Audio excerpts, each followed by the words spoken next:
And what we've chatted about today Yeah. is that there's so many more questions that we need to ask to Yeah. inform future of solar development to ensure that these projects continue to be good investments for communities.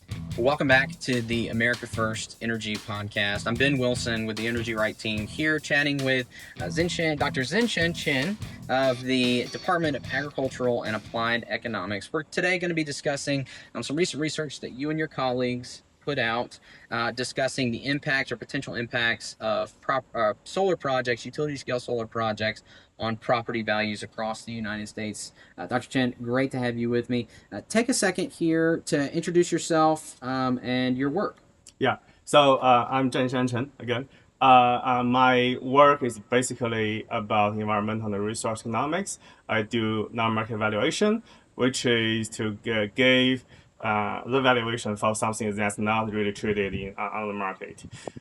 So I graduated from University of Connecticut 4 years ago, sorry, and then I served as a postdoc researcher at Mississippi State. Then I come here. Now it's about 3 years. So I really enjoy it here. And this solar hedonic study is really giving a general quantification of the impact of utility scale or large scale solar sites on nearby property value. Right. So the article that you published titled "The Impact of Large-Scale Solar on Property Values in the United States: Diverse Effects and Causal Mechanisms," which for our audience we'll link in the show notes, really analyzes a pretty broad swath of homes that are within a certain radius of projects. You gave us a little bit of an overview there, but just generally kind of outline the research.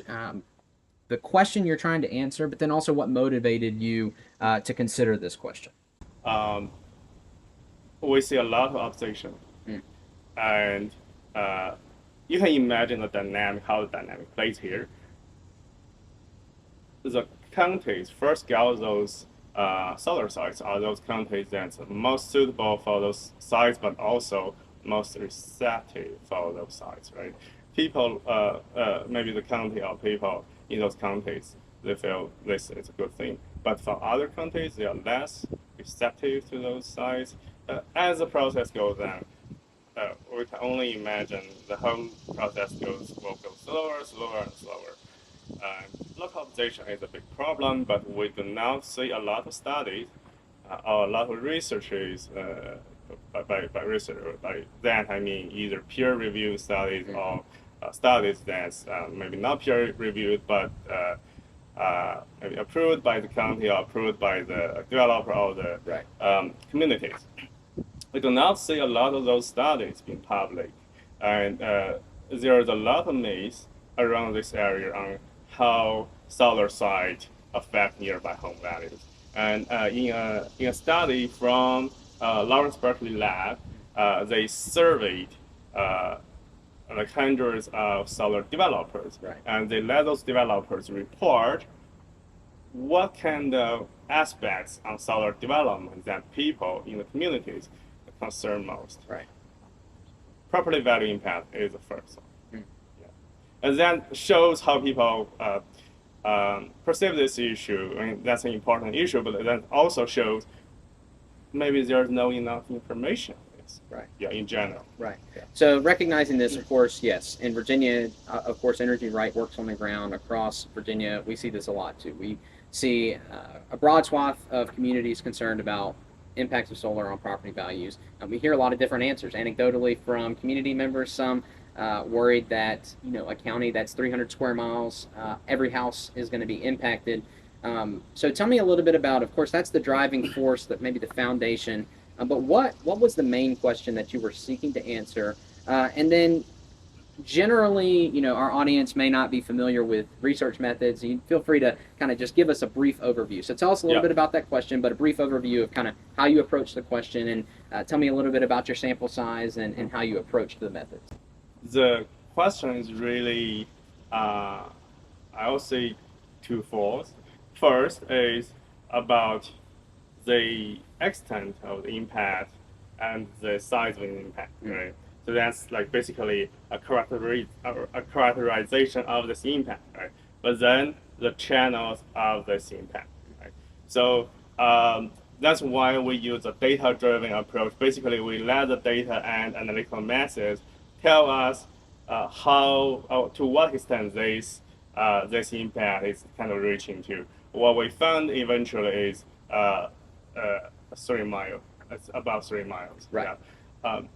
And then for the channels of this impact, we actually investigated different property types. For example, smaller properties, larger properties, only land. Right. So those three types of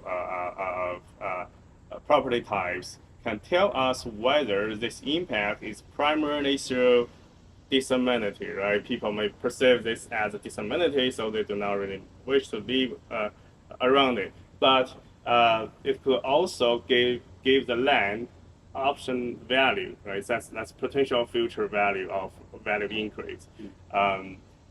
So by differentiating those three types of land or properties, we can basically tell that, and then we investigate in quite a few characters, like whether see the site from your land, from your property, and whether the view is good or not, right? It's blocked by something, or it's just a very direct view. And what's the previous land use of that site, and so on. Yeah, whether you're in a Democratic leaning or Republican leaning county, Right. and what kind of business you are doing on the land, but basically all kinds of different characteristics. We analyze the heterogeneity led by those different characteristics and try to decipher the channel of those impacts. Yeah. So just to note a couple of your findings, of course, and if our audience, I encourage you to read the report itself, but you analyzed over 8.5 million home sales, around 3,000 or over 3,000 different solar sites, and analyzed within a 3-mile radius against that being the treatment, and then outside of that being the control. Some of the findings, just to note, that were generated from your research, you posit that on average there is within a 3-mile radius a potential 5% decrease on properties within that radius. But you do note that as you get farther away from the project, that impact may decrease. You also note that when it comes to agricultural land, there is a roughly 19.4% increase in the value within a 2-mile radius, which is something that is new to the conversation. We haven't seen very much of as a part of the analysis outside of your research.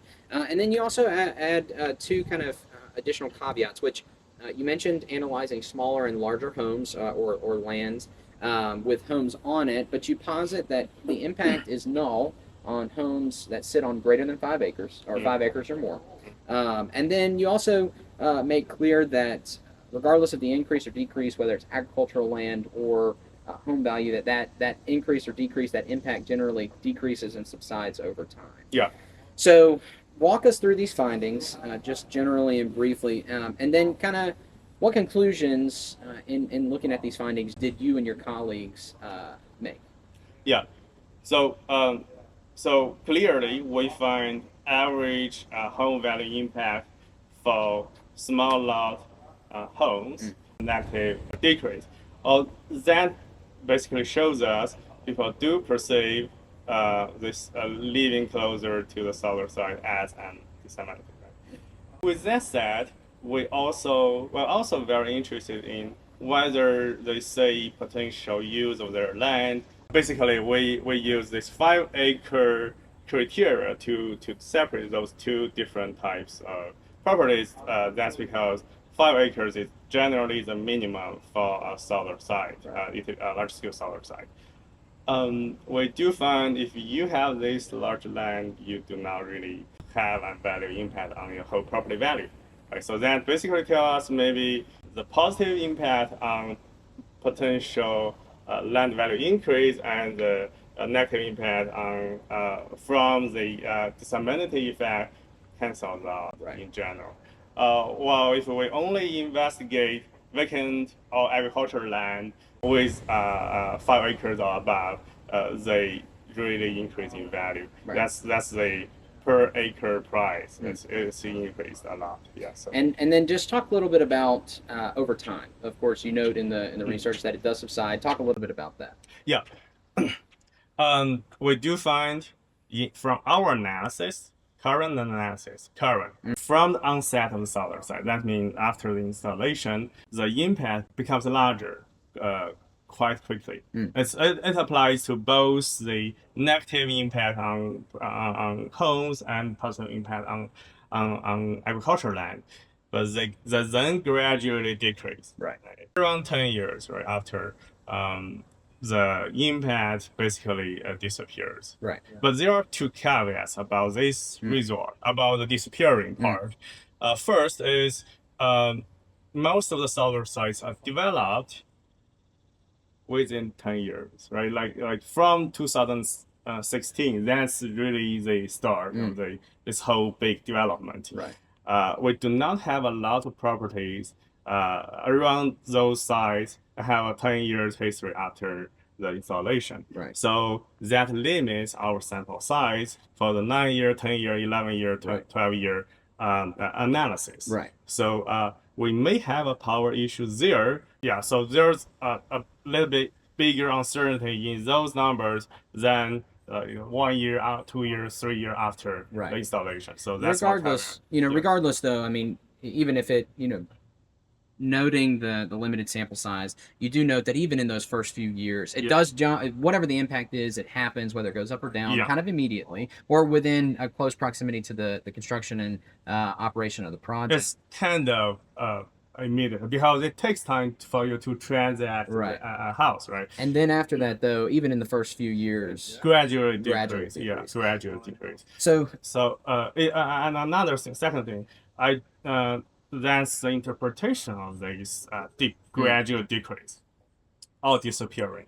You could interpret that as people's perception, right? So, okay, this community basically, as they get familiar with the solar side, they become less dislike it. Right, more accustomed to it. More accustomed to it. That could be interpreted as an perception change, but it could also be interpreted as sorting. People who like this solar side, they move closer to it, and people who dislike it move away. Sure. Yeah, we do not really. We cannot really differentiate those two mechanisms. Right. But we could design further study to show it. Yeah. Right. So this study itself doesn't really conclude whether or not people are moving in, moving out, anything like that, or even if it's, the disappearing, what it's necessarily caused by. But definitely a potential research question for the future. Yes. But I do want to highlight, you kind of hinted it there, I want to highlight one of the main conclusions that you all take away from this research that's been discussed both in your research paper, but also in other conversations around the research, is that a lot of this has to do with the social license for the project, or the public perception and the associated stigma with the project. One, you mentioned it a little bit. I want to backtrack a little bit. You mentioned that in your research, you controlled or at least analyzed the ability to see a project. Before we get into the perception, talk a little bit about what you found in analyzing the visibility. If I recall correctly, it seems like there was no substantial impact from the visibility of a project, but tell me a little bit about what you found when analyzing the impact of the visibility. Yeah, so what I did was basically using this tool in ArcGIS called viewshed analysis. We analyze whether from a specific property, you can see that solar site, that nearby solar site, if you stand on this property. Or maybe we assume maybe you can find some a little bit higher ground on this property and whether you can see the property. Due to the data limitation, this viewshed analysis uses surface elevation instead of structure elevation. That means if your site is blocked by a building, we cannot really consider them. That means we overestimate this viewshed a little bit. Because in most solar site areas, it's kind of in a relatively rural setting. You do not have so many buildings, right? Or trees. In the winter, basically, they do not really block that much eyesight. So there's a little bit bias in that method, but in general, you do detect the visibility of this property to that solar site. Yeah. What's more here is that we do not really find the visibility of that site create differences in the property value impact in general, on average. Yeah, we did not really see that. Yeah, and that could be a future research question as well, and maybe even contributing to that over time, decrease. A lot of the projects that we're seeing, particularly in Virginia, one of the main conditions that come with a lot of projects now is vegetative screening, maintaining the forested areas around a project or adding additional vegetation. That begs the question of, after a couple of years when the project's been installed and the trees have grown, the bushes have grown, what's that impact? We don't really have data there, and that might be an additional question of course, to ask with the research. But moving into the final question we'll ask before we take a little break here. One of your main conclusions has to do with perception and stigma of projects, and that being maybe a main driver of the impacts that you identify. Talk me through this conclusion that you and your colleagues have found, and how that negative stigma is related potentially as a causal mechanism to these impacts. That's not a firm conclusion first. On average, we do not really find the visibility impact apart from being closer to it. Because you are closer to the site, you can see it better, right? But apart from being closer to it, then there's no additional impact from the visibility. Second, we investigated a lot of those characteristics that might exacerbate discernibility, right? For example, if you are to the south of the site, so basically you might be say, oh, this site is a solar site. You can see the solar panels, but if you see it from north, you may not really think, oh, those solar panels, right? You'll have that question mark. Generally, we did not really find the direction makes any difference. Then we pivot to this more like social perception thing. We investigated whether Democratic leaning counties and Republican leaning counties they have different impact. We do see that. Right? We see heavily Democratic leaning counties bearing no impact from solar sites on their homes, while Republican leaning counties, we do see this impact, like a large significant impact on their property values. Interesting. So, regardless, the analysis concludes that it's an interesting finding, which is to say that regardless of where you're positioned around the project in terms of visibility, or even in many cases, whether it be north or south, east or west, wherever you're at, it has more to do with how the community may have interpreted the project, which begs the question, which a lot of your colleagues are also discussing here at Virginia Tech.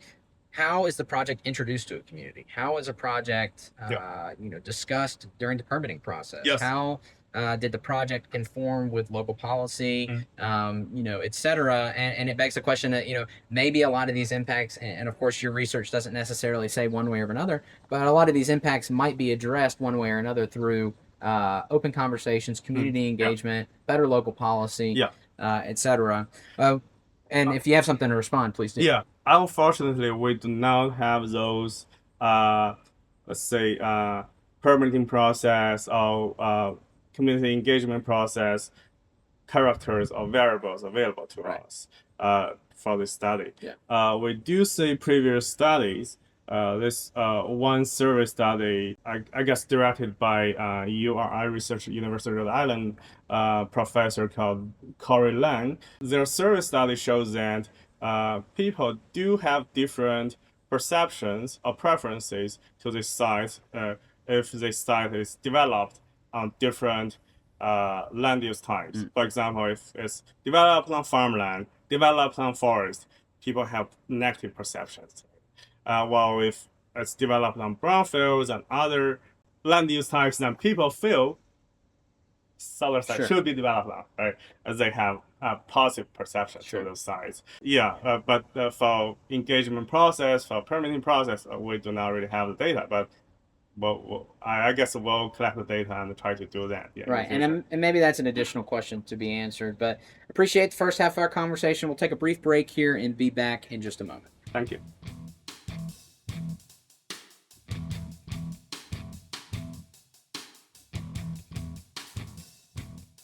Welcome back to our conversation with Dr. Chen, talking about a recent article and report that you published.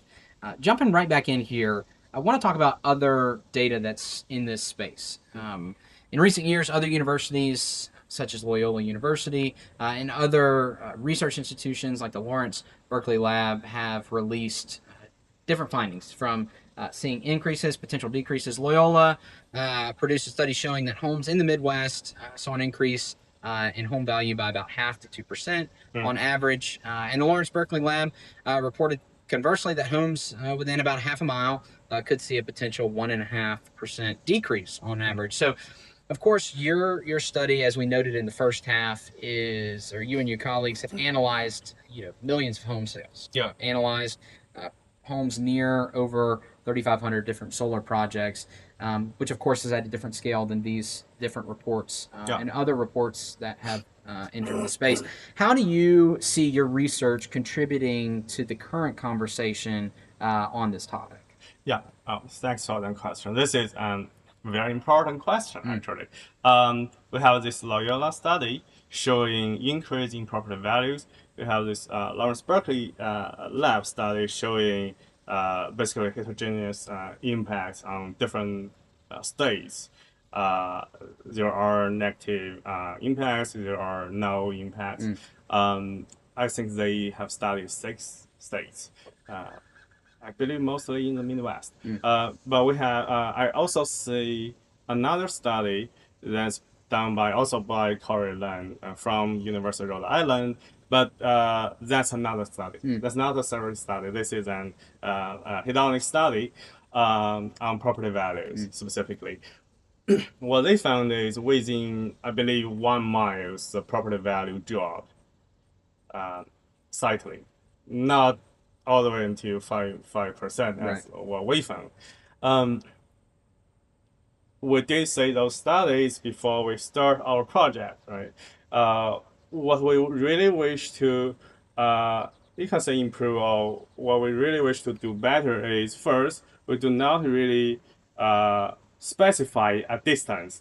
In the public context, people read this, interpret this, but then take that when a local project may come to the community to inform conversations, to ask questions, to work with the developer, to inform better policy at the local level. But based on our conversation, it sounds like there's many more questions we have out there beyond just this question. I think a lot of times we may fall into the habit of when a piece of data or report comes out, we think it's the best, it's that answer and there's no more to ask, right? But the reality is, and what we've chatted about today, is that there's so many more questions that we need to ask to inform the future of solar development and to ensure that these projects continue to be good investments for communities like they have been in many locations across Virginia and across the country.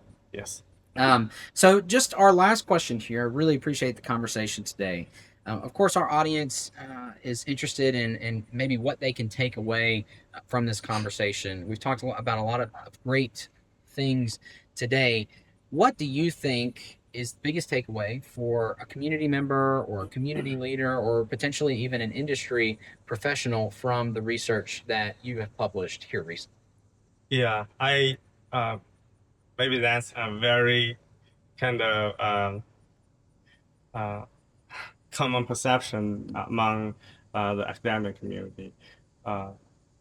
We do not necessarily take one position over another, but we always believe in transparency and communication. So I do not wish to shut down conversations with this study or answer all the questions out there. It does not do that. Right? So as I said just now on the last question,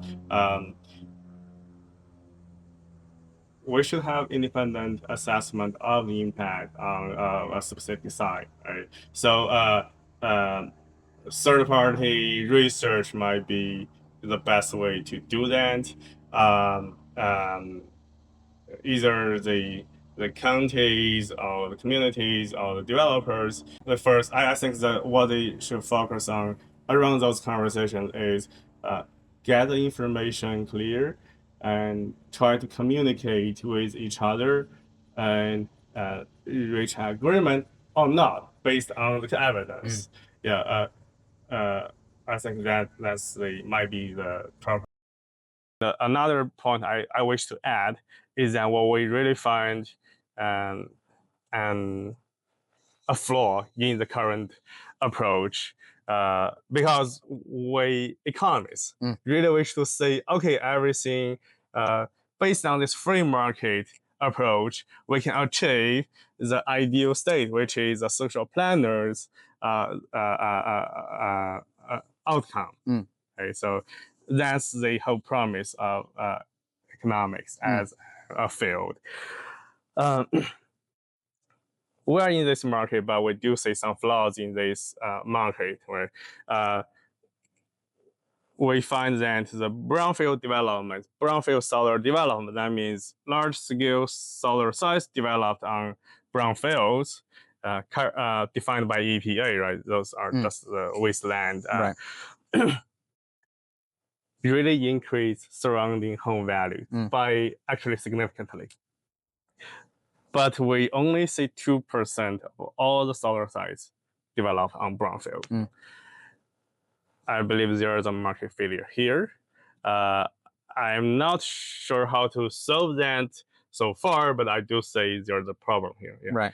Yeah, I really wish policymakers and communities developers look into this issue and check how we can deal with it. Yeah. Right.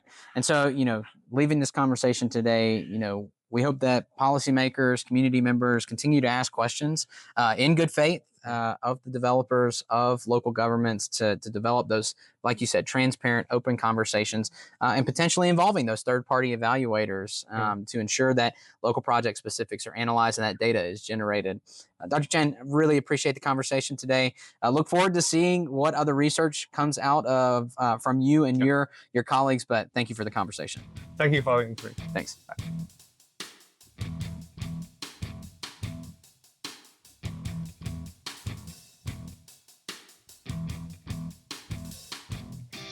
Well, welcome back to the America First Energy podcast. Skyler, that was a good conversation I had with Zhenshan Chen from Virginia Tech, of course, super close to me, just down the road. But of course, an interesting topic, something that comes up a lot when we're in the field. And if anybody's familiar with the renewable energy or solar conversation, they're going to be familiar with the concerns about impacts of projects on property values in rural communities.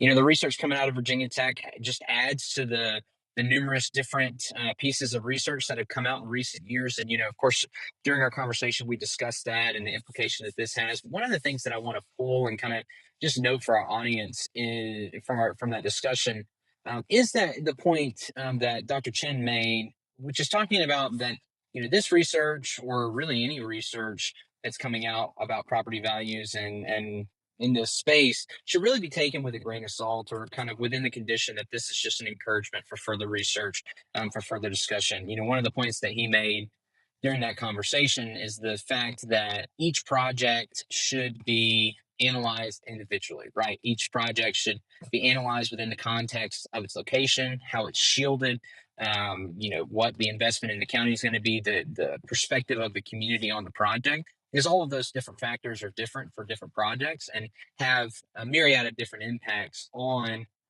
the way the project interacts with the community. And for our audience, in just a couple of weeks, you'll hear another discussion we're excited about with an economist who discussed this as well. And we also have contacts in this space who are experts in real estate appraisal, and that would be their condition as well, which is to say we need to be thinking about these issues critically. We need to be thinking about how these projects impact our communities, both positively and negatively, amplifying those positive impacts and mitigating negative impacts. But when we come down to it, we need to be thinking about projects on an individual case-by-case basis, bringing reports and evaluations of projects on an individual project level to ensure that we have a really clear understanding of that project within the context that it sits, rather than just broad strokes assessments of the industry one way or another. So overall, thought it was a great conversation. Hope it encourages more discussion, more conversation about these issues. But as we move forward and see more projects come up here in Virginia and across the country, we encourage people really to think critically and evaluate each project on that case by case basis to really understand those positive and negative impacts of each project.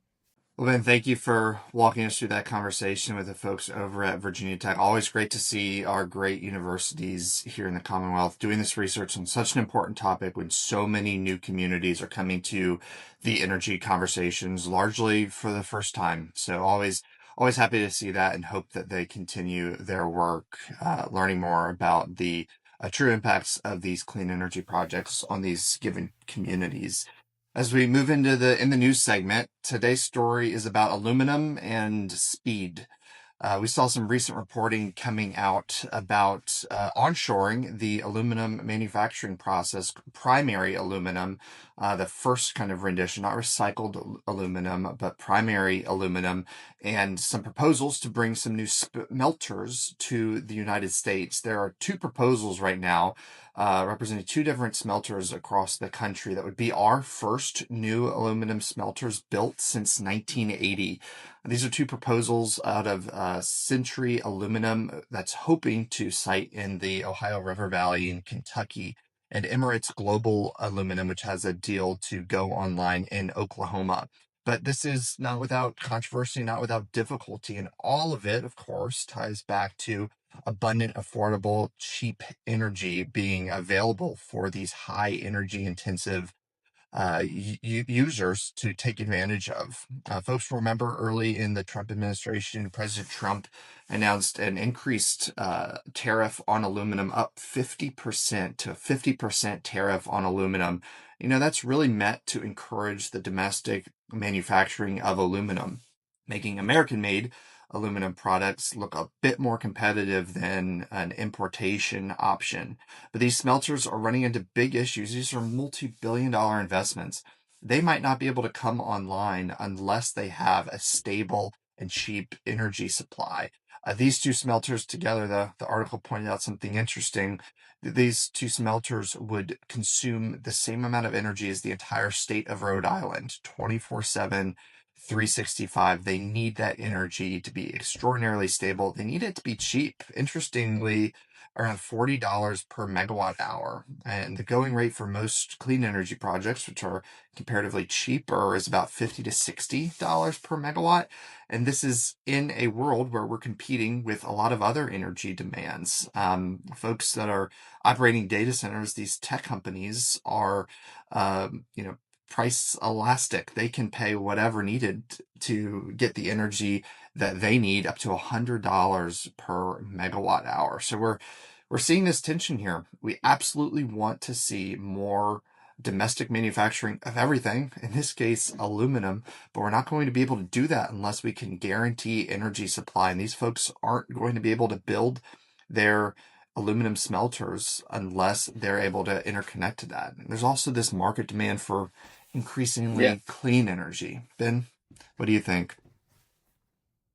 Yeah, no, I think just you make a couple of good points there. I want to just highlight or take note of something. Aluminum is one of the most common things we use from day to day, right? There, it's in our cars, it's in our airplanes, it's in our phones, it's in the technology we use, and we wrap our food in foil, aluminum foil in some cases, right? It's super common, and we're having to import all of that, like you say, and that.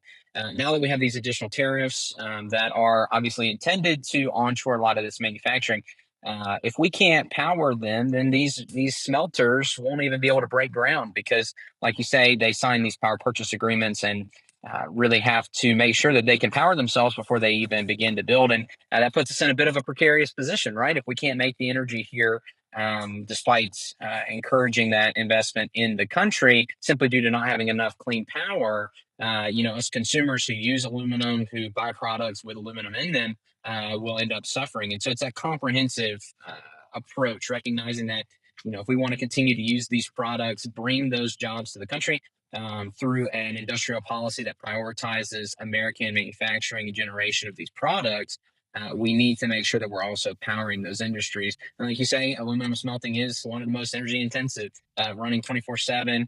But it's an essential kind of piece of the future of, if we're going to manufacture and build things here in the country, we need to have aluminum. But in order to do that and grow that industry, we've got to have energy. Yeah, and it's catching us in a precarious situation. These tariffs are in effect. Their goal, as I mentioned, is to incentivize domestic manufacturing. These folks want to do it. They've got these proposals ready to go, all lined up with funding. The most important piece of that puzzle is just a stable, long-term, 20-year contract for cheap, affordable energy in order for this to happen. Until we do ramp up production, we're just going to be paying more for aluminum. It's not like we can just turn off our desire to have aluminum in products, like you mentioned, Ben.